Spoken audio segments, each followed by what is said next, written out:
네, 이 밤에 예수님이 오신 이유라는 제목으로 본문 말씀을 중심으로 함께 하나님의 말씀을 나누도록 하겠습니다. 다 잘 아시는 말씀, 너무나 잘 아시는 그런 복음의 말씀 되겠습니다. 그리스도의 복음에 대해서 함께 시간 나누려고 하는데 겸손한 마음으로 주님이 이 시간 나에게 들려주고 싶으신 그 말씀을 또 믿음으로 경청하는 은혜의 시간이 되었으면 좋겠습니다. 잠깐 PPT 한번 비추어 주시면은 PPT 보시면서 말씀을 들으시면 좀 더 이해가 될까 싶어서 PPT 이렇게 준비했습니다. 앞에 PPT 보시고 제가 이제 말씀을 드릴 테니 잠깐 거기까지만 이렇게 가보도록 하겠습니다. 이제 태초에 하나님이 천지를 창조하셨습니다. 태초에 천지를 창조하셨을 뿐만 아니라 사람을 창조하셨습니다. 하나님의 형상대로, 하나님이 자기 형상 곧 하나님의 형상대로 사람을 창조하시되 남자와 여자를 창조하셨습니다. 우리가 잘 아는 대로 여기서 하나님의 형상대로 창조되었단 말은 사람의 외모나 외적인 모습이 아니라 바로 사람은 하나님처럼 영적인 존재로, 인격적인 존재로 하나님과 교제가 가능하도록 창조되었다는 말씀입니다. 즉 다시 말해 하나님을 쏙 빼닮은 그런 속성과 성품을 가진 하나님의 형상대로 창조되었습니다.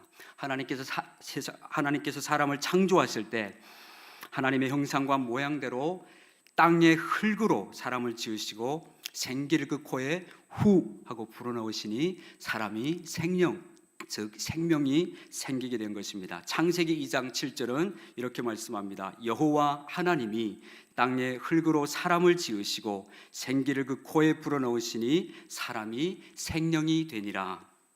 이렇게 사람은 하나님의 형상대로 하나님의 생명을 가지고 하나님께만 의존된 존재로 살아가도록 창조되었습니다. 이것이 최초의 인간 아담과 하와였습니다.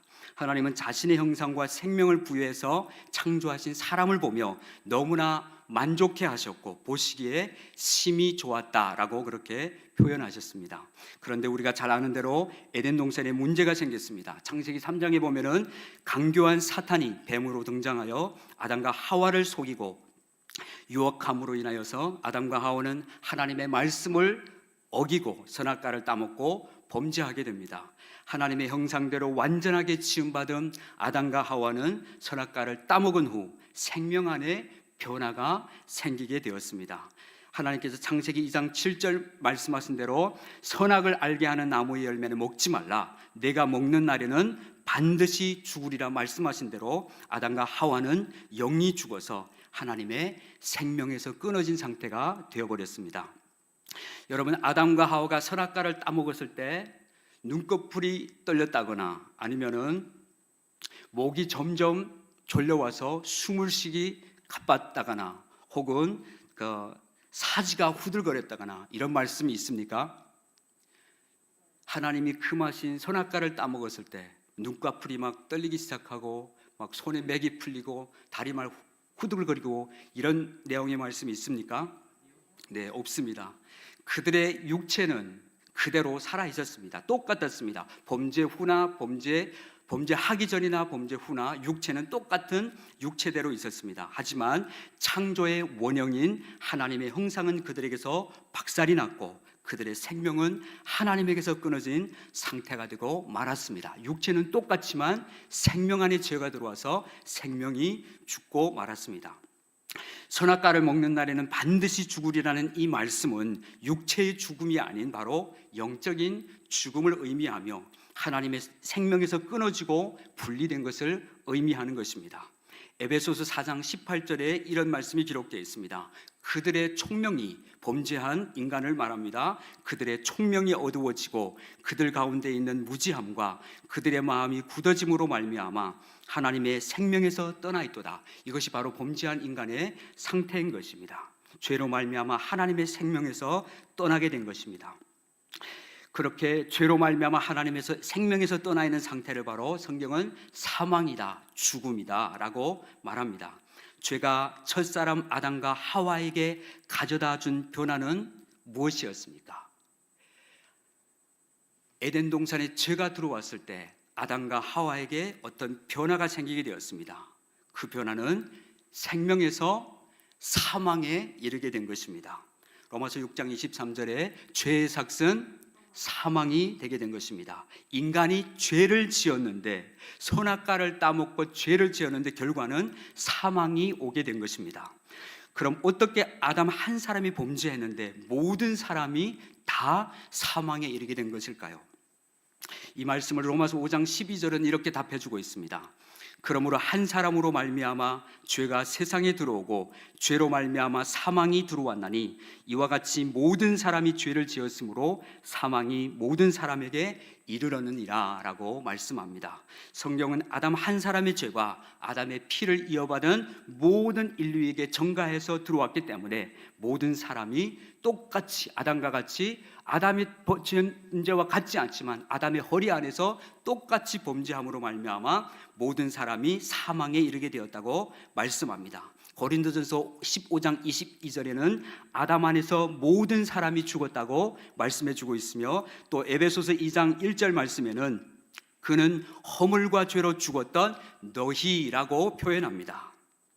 죄가 인간에게 가져다 준 변화는 생명에서 사망에 이르렀고 살았던 생명이 죽었다라고 성경은 말해줍니다.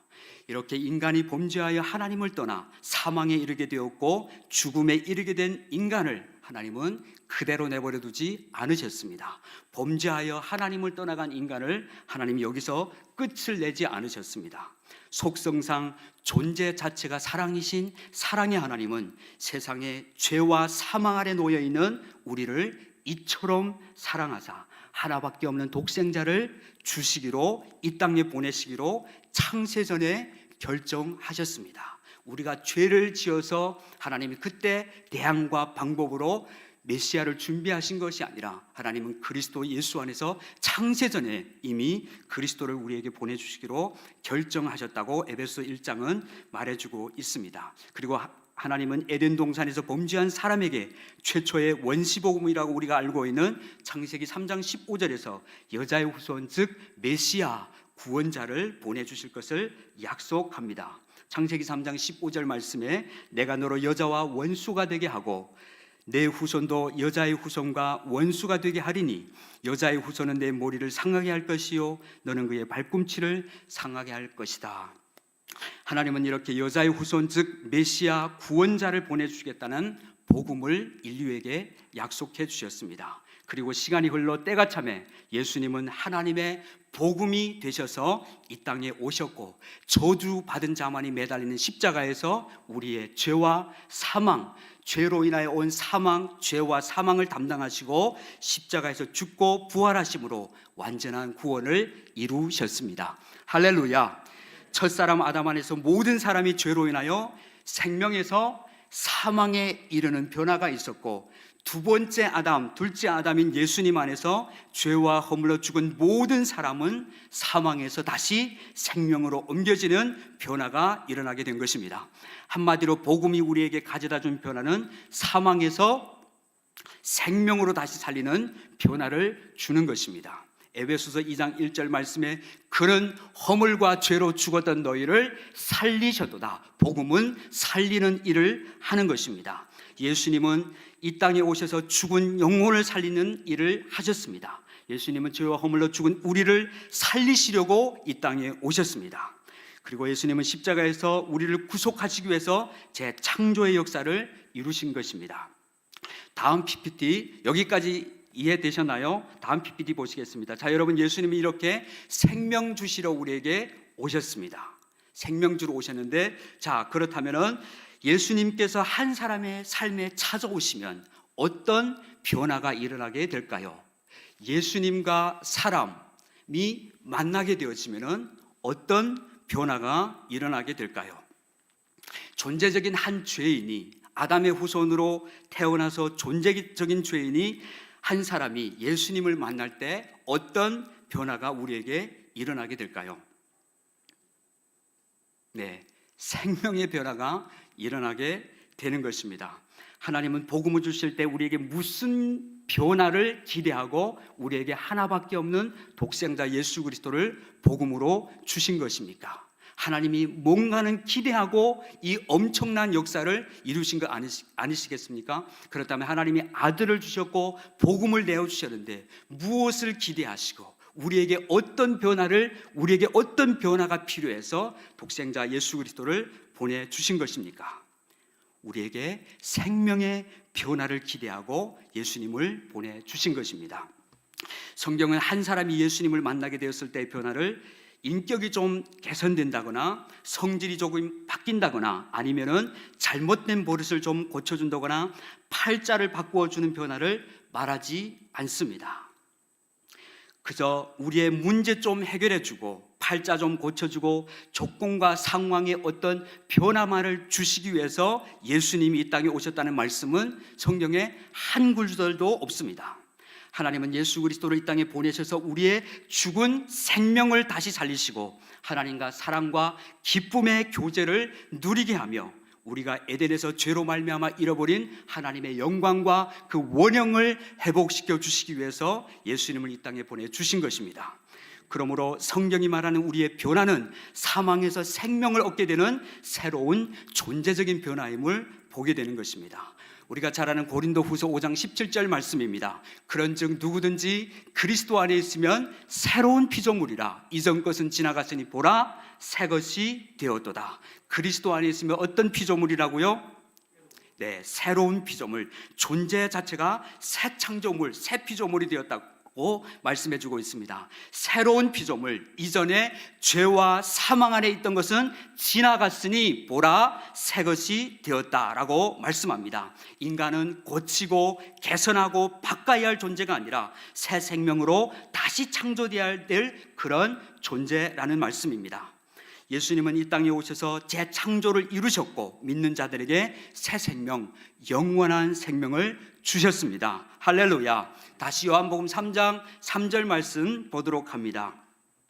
예수께서 대답하여 이르시되 진실로 진실로 내게 이르노니 사람이 거듭나지 아니하면 하나님의 나라를 볼 수 없느니라. 이 말씀은 예수님께서 우리가 잘 아는 니고데모에게, 유대인의 랍비 니고데모에게 하신 말씀인 것입니다. 예수님이 말씀하시기를 사람이 거듭나지 아니하면 네가 아무리 율법 선생이고 율법적으로 살아간다고 하지만은 사람이 거듭나지 아니하면, 중생하지 아니하면은 물과 성령으로 다시 태어나지 아니하면 결단코 하나님의 나라를 볼 수도 들어갈 수도 없다고 말씀하셨습니다.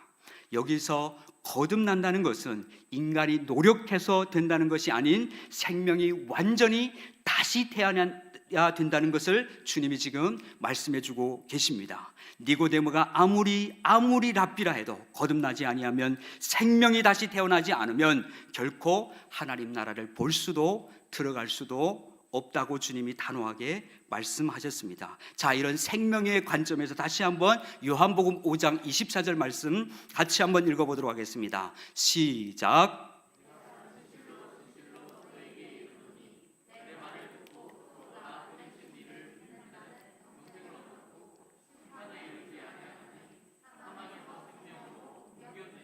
아멘. 내 말을 듣고 나 보내시니 예수님을 믿는 사람은 영생을 얻었고 심판에 이르지 아니하고 사망에서 생명으로 옮겼다라고 말씀합니다.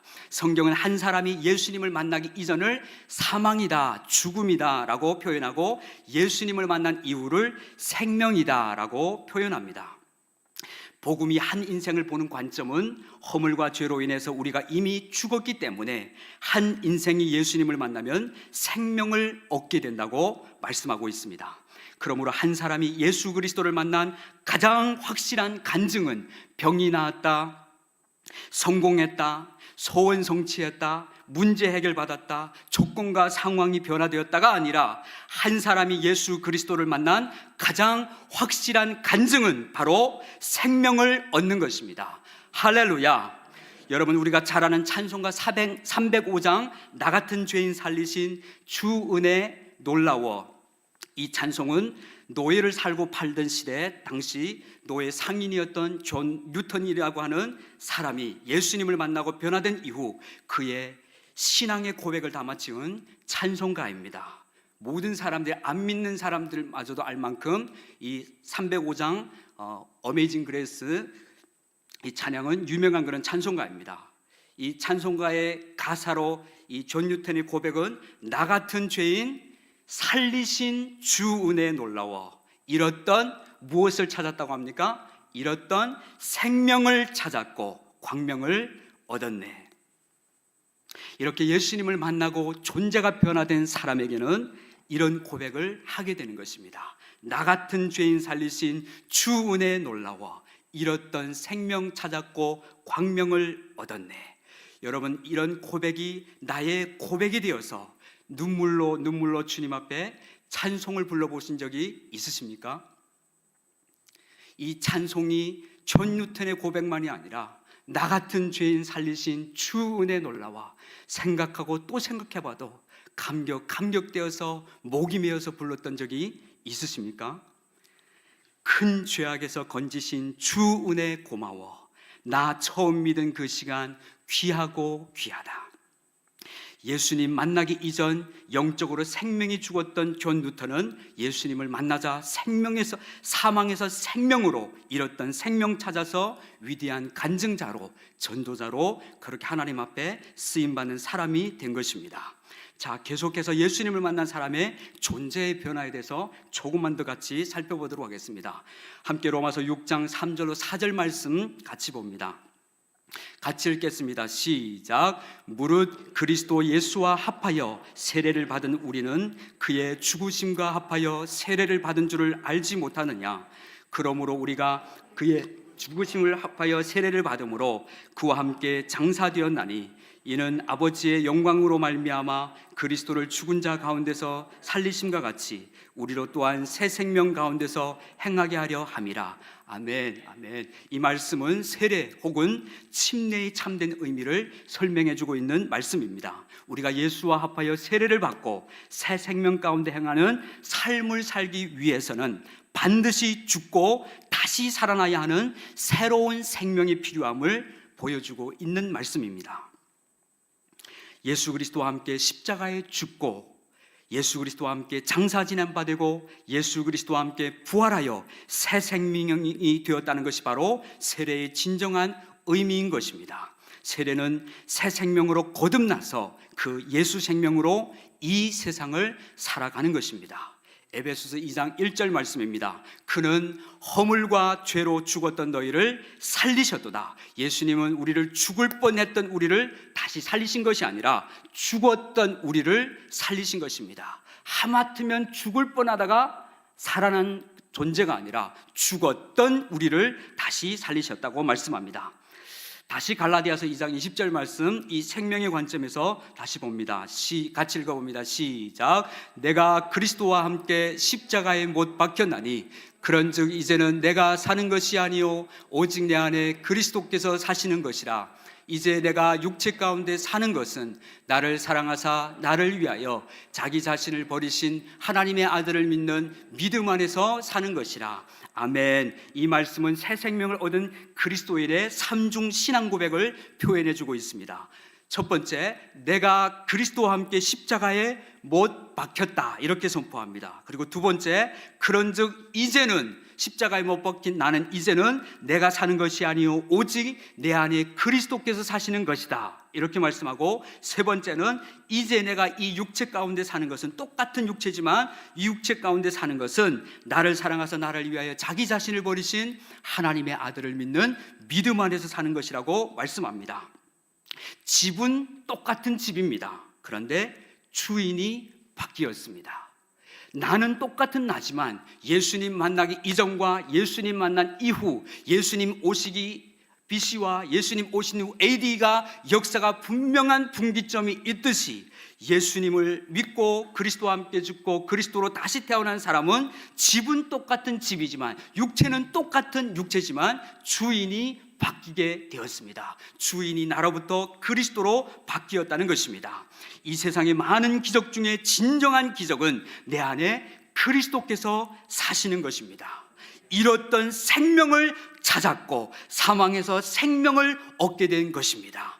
할렐루야. 위에서 살펴본 모든 말씀에 한 가지 공통점이 있습니다. 앞에서 고린도후서 5장 17절로부터 갈라디아서 2장 20절 말씀까지 함께 살펴본 이 모든 말씀의 한 가지 공통점은 바로 예수님을 우리에게 생명을 주러 오셨다고 말씀합니다. 그러므로 성경은 예수님 만나기 이전에 우리의 상태를 죽었다고 하고 예수님 만난 이후를 살았다고 말하는 것입니다. 이와 같이 한 사람이 예수님을 만나면 이루어지는 변화는 바로 생명의 변화인 것입니다. 우리가 요한복음 6장에 보면은 예수님이 오병이어의 기적을 일으키신 후 수많은 무리들이 다시 빵을 구하기 위해서 예수님께로 몰려왔습니다. 수많은 무리들은 기적을 행하시는 예수님으로부터 자신들에게 생명은 있다 치고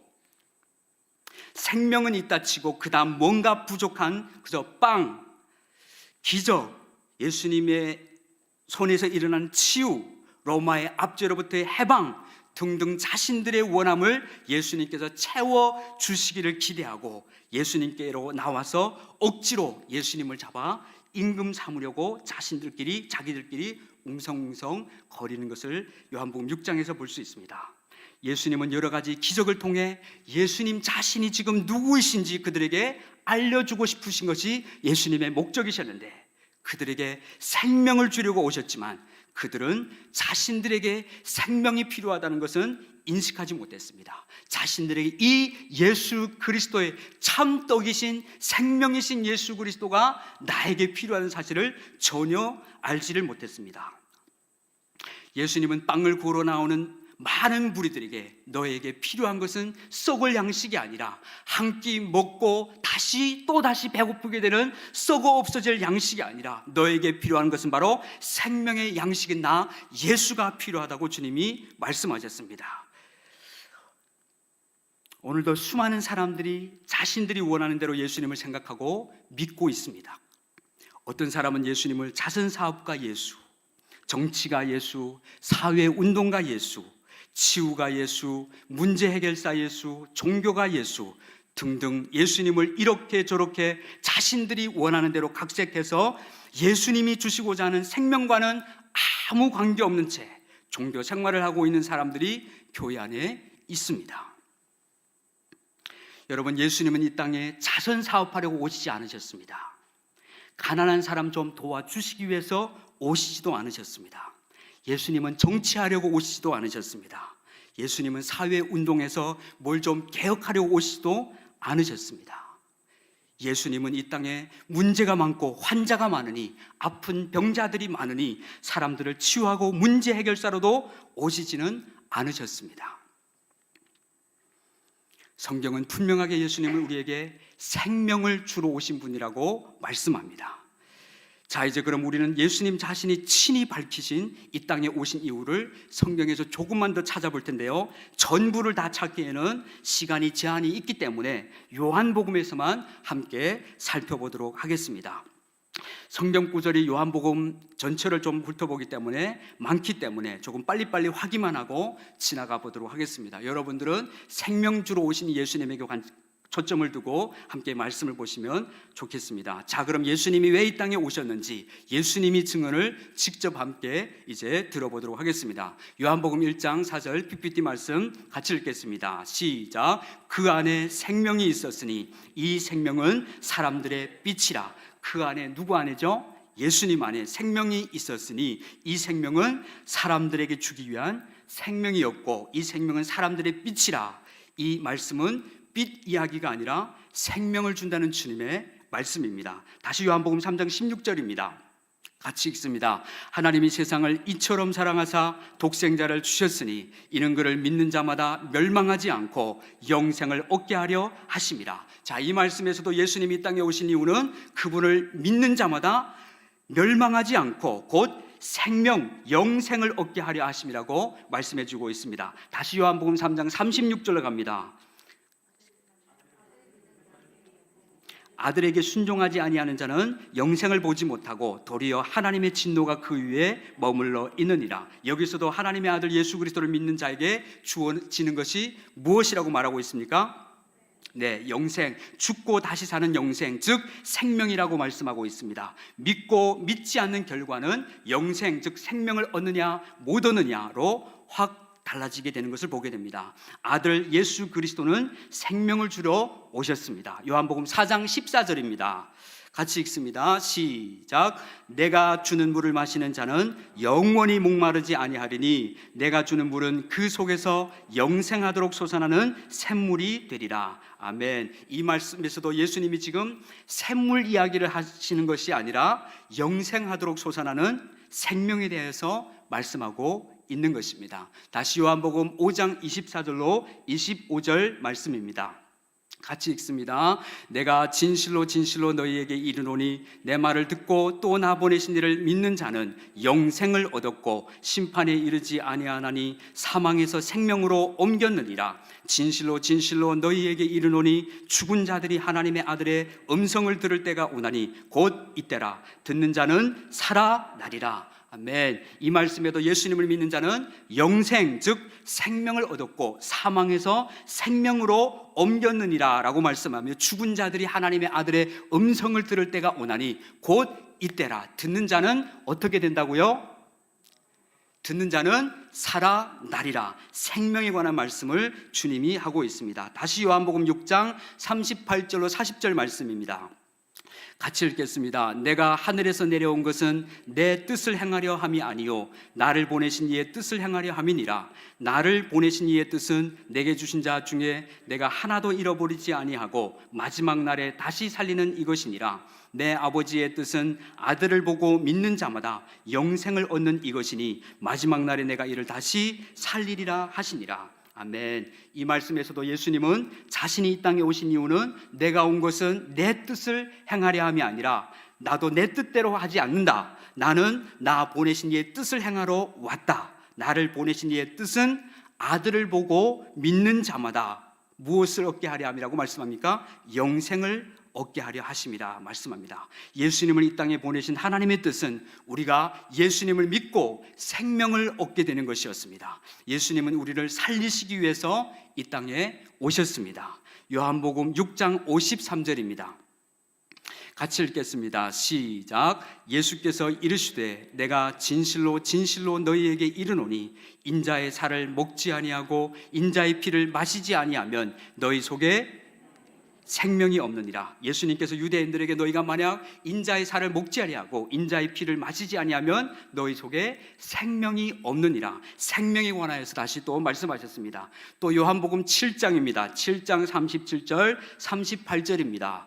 시작. 명절 끝날 곧 큰 날 예수께서 서서 외쳐 이르시되 누구든지 목마르거든 내게로 와서 마시라. 나를 믿는 자는 성경의 이름과 같이 그 배에서 생수의 강이 흘러나오리라 하시니, 이 말씀에서도 예수님은 예수님을 믿는 자는 성경의 이름과 같이 그 배에서 생수의 강이라는 말은 강 이야기를 하자고 하는 말씀이 아니라 생명을 말하고 있습니다. 또 요한복음 8장 12절로 갑니다. 요한복음 8장 12절 예수께서 또 말씀하여 이르시되 나는 세상의 빛이니 나를 따르는 자는 어둠에 다니지 아니하고 생명의 빛을 얻으리라. 여기서도 생명의 빛에 대해서 주님이 말씀하셨습니다. 요한복음 10장 10절입니다. 시작. 도둑이 오는 것은 도둑질하고 죽이고 멸망시키려는 것뿐이요 내가 온 것은 양으로 생명을 얻게 하고 더 풍성히 얻게 하려는 것이라. 오늘 본문인 요한복음 10장 10절에서도 예수님이 오신 이유를 분명하고 명확하게 내가 온 것은 양으로 생명을 얻게 하고 더 풍성히 얻게 하기 위해서 오셨다고 말씀해주고 있습니다. 그러므로 우리에게 최우선적으로 근본적으로 이루어져야 할 일은 바로 생명 얻는 일인 것입니다. 요한복음 11장 25절로 26절입니다. 여러분들이 말씀을 읽으시면서 지금 생명으로 오신 생명주로 이 땅에 오신 예수님을 좀 주목하시면 좋겠습니다. 같이 읽습니다. 시작.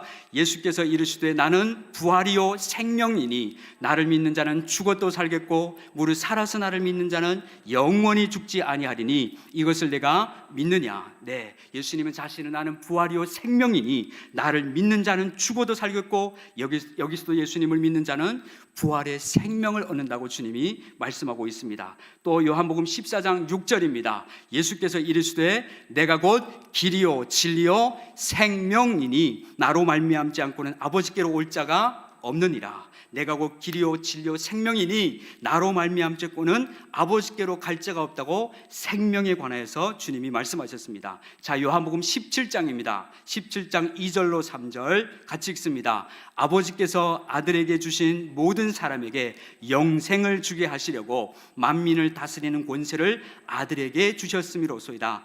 영생은 곧 유일하신 참 하나님과 그가 보내신 자 예수 그리스도를 아는 것이니이다. 하나님께서는 아들에게 주신 모든 믿는 이들에게 영생, 즉 이 생명을 모든 사람이 얻게 되기를 원하셨습니다. 마지막으로 요한복음 20장 31절 말씀입니다. 같이 읽습니다. 시작. 오직 이것을 기록함은 너희로 예수께서 하나님의 아들 그리스도이심을 믿게 하려 하며 또 너희로 믿고 그 이름을 힘입어 생명을 얻게 하려 함이니라. 아멘. 사도 요한은 요한복음을 기록한 목적을 너희로 예수께서 하나님의 아들 그리스도이심을 믿고 그 이름을 힘입어 영생, 생명을 얻게 하려고 이 요한복음을 기록했다고 말씀해주고 있습니다.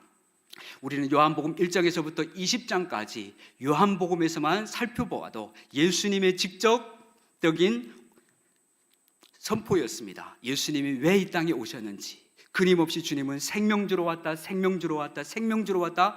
구구절절 예수님은 자신이 이 땅에 생명 주러 오셨다고 말씀해주고 있습니다. 예수님은 분명하게 우리에게 다른 것 아닌 생명을 주러 오셨다고 쐐기를 박아서 주님이 말씀해주고 있습니다. 이렇게 함께 살펴본 바와 같이 예수님이 오신 이유는 죄와 사망 아래 놓여 있는 우리에게 생명을 주러 오신 것입니다. 예수님의 삶과 모든 사역과 죽음은 우리의 생명을 회복하기 위한 것이었습니다. 자, 그렇다면 나는 예수님을 만나서 존재가 변화되고 진정으로 이 생명을 얻었습니까? 나는 정말 예수 믿고 이 예수님이 생명을 주러 왔다, 생명을 주러 왔다. 내가 온 것은 가난한 자 부자 만들고 없는 자 있게 만들기 위해 온 것이 아니라 나는 생명 주러 오셨다고 하셨던 이 생명을 우리는 가지고 있습니까? 여러분, 우리가 교회에 나와서 많은 유익들을 나와서 또 얻고 또 별로 부족함이 없는 현실의 삶을 오늘을 우리는 살아간다고 해도 만약 생명을 주시기 위하여 이 땅에 오신 예수님을 인격적으로 만나지 못하고 생명을 얻지 못했다면 이것처럼 비참하고 불행한 일은 없는 것입니다. 교회를 다니기는 다니는데 예배를 참석하기는 하는데 예수님이 그토록 주고 싶으셔서 말씀하셨던 구구절절 말씀하셨던 이 예수 그리스도의 생명을 가지지 못했다면, 예수 생명을 소유하지 못했다면 결코 우리는 불행한 그리스도인들인 것입니다. 교회는 나오는데 생명과는 상관없는 그저 기독교의 지식과 관습만 쌓아가는 것은 생명 없는 명목상의 그리스도인일 뿐인 것입니다. 요한일서 5장 12절에 주님이 이렇게 말씀하셨습니다. 아들이 있는 자에게는 생명이 있고 아들이 없는 자에게는 생명이 없다고 주님이 말씀하셨습니다. 여러분, 복음은 생명을 다루고 있습니다. 죽고 사는 영생의 문제를 다루고 있습니다. 사람이 만일 온 천하를 얻고도 자기 생명을 잃어버리면 무엇이 유익하리요?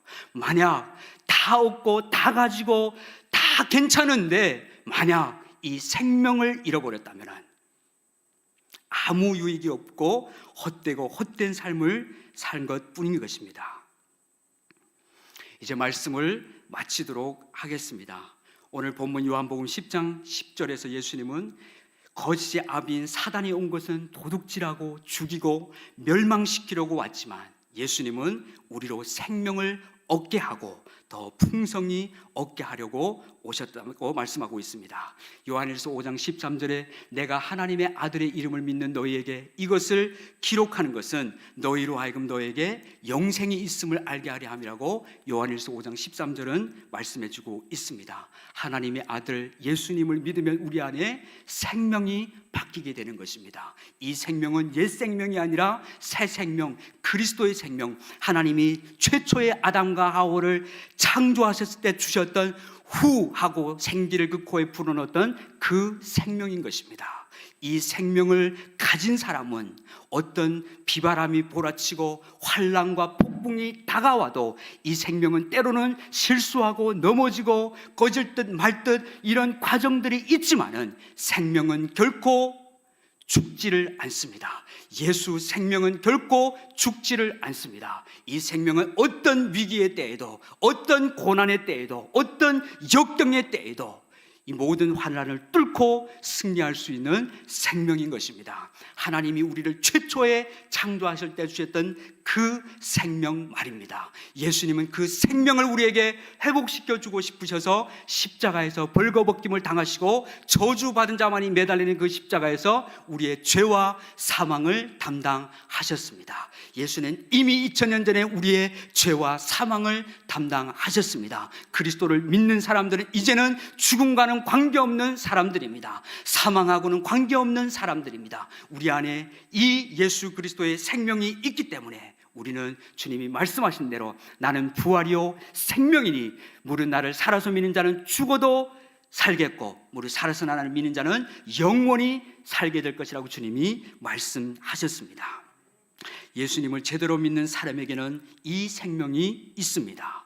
그리고 생명이 있는 사람은 그 예수 생명으로 이 세상을 살아가게 되는 것입니다. 세상의 가치관이 아닌 하나님 나라의 가치관으로 말입니다. 육신에 속한 삶이 아닌 생명, 즉 영에 속한 삶을 살게 되는 것입니다.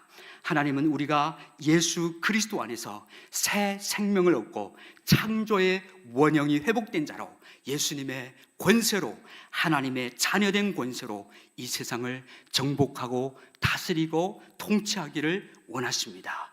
우리가 죄 가운데 사단의 노예로 살기를 하나님은 원치 않습니다. 주님은 십자가와 부활로 사단의 모든 사망 권세를 파하셨습니다.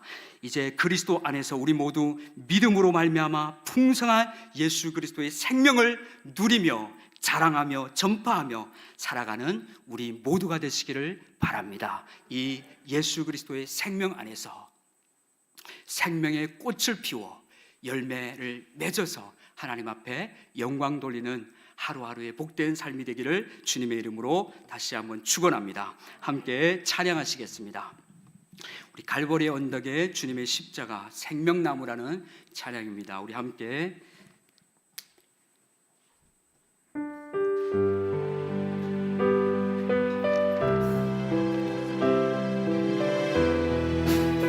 우리 가사 잘 보시면서 한번 찬송하겠습니다. 갈보리 언덕에 주님의 십자가 그 피로 내 죄를 깨끗하게 씻었네. 생명의 꽃 피었네. 열매 맺었네. 나는 다시 태어났네. 그 이름 생명나무라. 절망과 고통의 세상 길 헤매일 때 예수님 품으로 나를 인도하셨네. 생명의 꽃 피었네. 열매 맺혔네. 나는 다시 태어났네. 그 이름 생명나무. 지나오 인생길 부끄러운 뿐이지만 주님의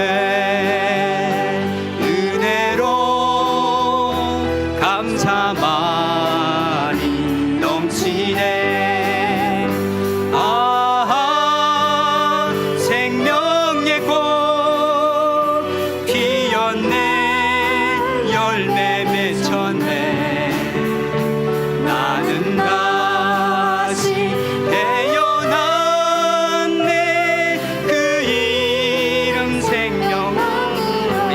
1절 다시 하겠습니다. 지나온 인생길 부끄러운 뿐이지만 주님의 은혜로 감사 많이 넘치 생명의 꽃 생명의 꽃 피었네 열매 맺었네 나는 다시 태어났네 그 이름 생명나무라. 우리 1절만 우리 조금만 천천히 우리 가사 한번 보시며 다시 찬양했으면 좋겠습니다. 무엇이 나를 감격하게 하고 무엇이 나를 어떤 형편과 상황 속에서도 감사를 끊이지 않고 할 수 있게 합니까? 갈보리의 십자가.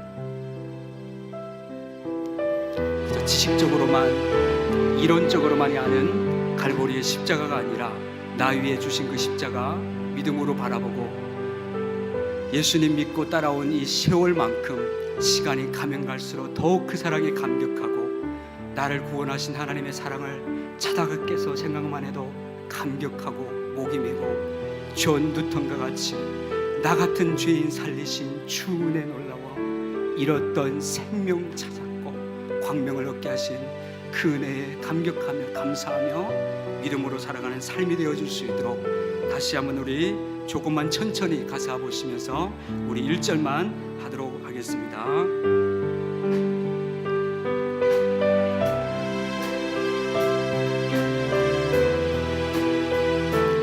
갈보리 언덕에 갈보리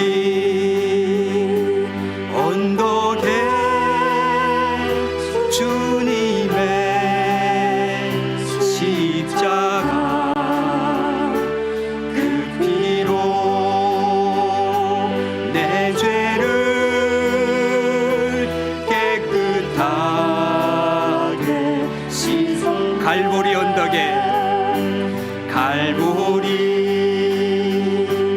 언덕에 주님의 십자가 그 피로 내 죄를 깨끗하게 씻었네.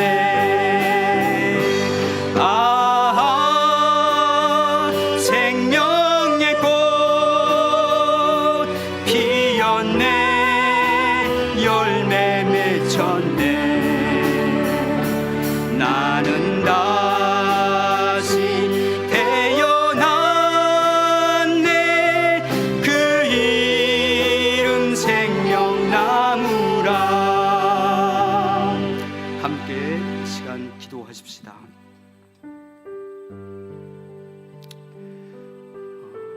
우리의 그냥 눈에 보이는 겉모습이 어찌 보여도 우리 안에는 예수 생명이 있습니다. 이 생명은 어떤 고난과 역경과 어떤 장기화와 같은 코로나의 이 현실 속에서도 우리는 이 예수 생명이면 충분히 승리할 수 있습니다.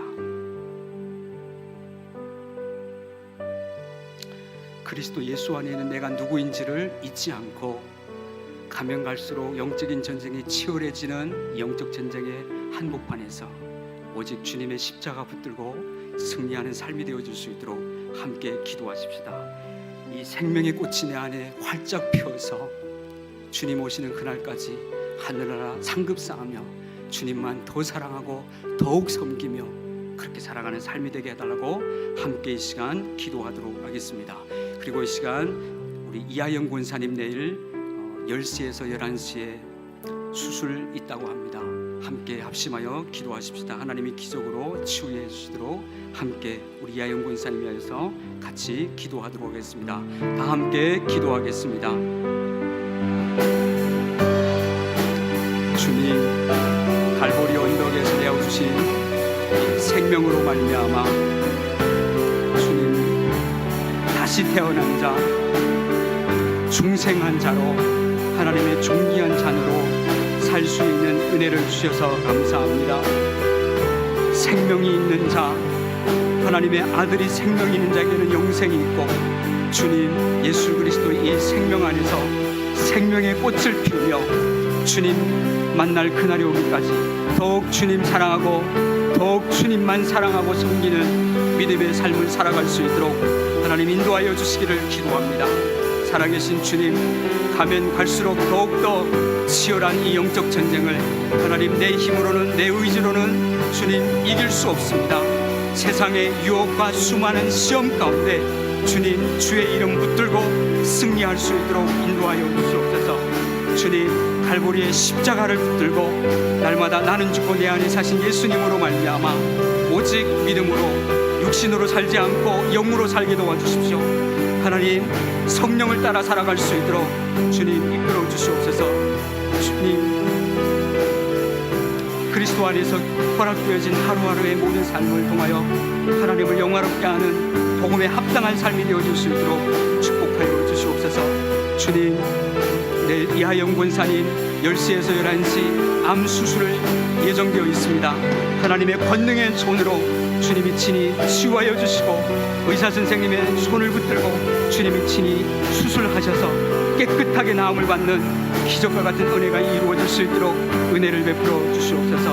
하나님 아버지, 더욱더 예수 생명 안에서 예수 생명으로 주님 모든 삶을 복음을 살아내는 복음의 증인으로 살아갈 수 있도록 주님 우리 모두를 축복하여 주시옵소서.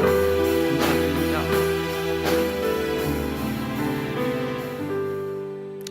하나님 아버지, 갈보리 언덕의 십자가를 다시 바라봅니다.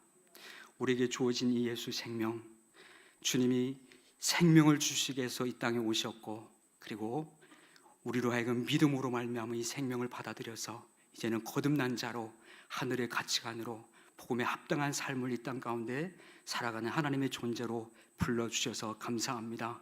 하나님 더욱더 주의 성령으로 우리를 충만케 하여 주시옵시고 이 예수 생명 가진 자답게 말로는 고백으로는 생명이 있는데 살아가는 모습 속에는 전혀 예수 생명, 예수 흔적을 찾아볼 수 없는 부끄러운 우리의 삶이 되지 않게 하여 주시고 이 예수 생명이 생명의 꽃을 피우는 삶이 되어질 수 있도록 주님 우리의 모든 삶을 축복하여 주시옵소서.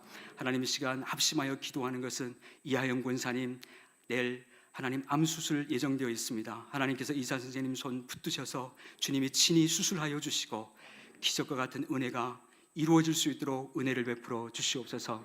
하나님 하늘사랑교회 모든 성도님들 한 분 한 분 온전한 믿음으로 날마다 살아가게 하여 주시고 주님의 손잡고 어떤 시험과 역경 속에서도 뒤로 물러나지 않게 하여 주시고 계속해서 말씀 의지하고 한 걸음 한 걸음 믿음으로 하나님 나라 행하여 전진해 갈 수 있게 하여 주시옵소서.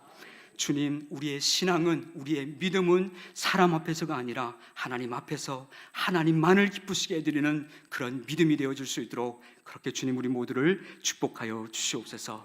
주님, 남은 또 한 주간의 모든 삶 가운데도 주님이 함께하여 주셔서 생명의 꽃, 복음의 꽃이 우리의 삶과 가정과 또 직장과 모든 영역에서 피어날 수 있도록 마음껏 축복하여 주시옵소서. 감사드리며 우리 구주 예수 그리스도의 이름으로 기도드렸습니다. 아멘. 우리 주님 가르친 기도로 마치도록 하겠습니다. 예배 후 사랑방 기도 모임이 있습니다. 하늘에 계신 우리 아버지여, 이름이 거룩히 여김을 받으시오며 나라가 임하시오며 뜻이 하늘에서 이루어진 것 같이 땅에서도 이루어지이다. 오늘 우리에게 일용할 양식을 주시옵고 우리가 우리에게 죄 지은 자를 사하여 준 것 같이 우리 죄를 사하여 주시옵고 우리를 시험에 들게 하지 마시옵고 다만 악에서 구하시옵소서. 나라와 권세와 영광이 아버지께 영원히 있사옵나이다. 아멘.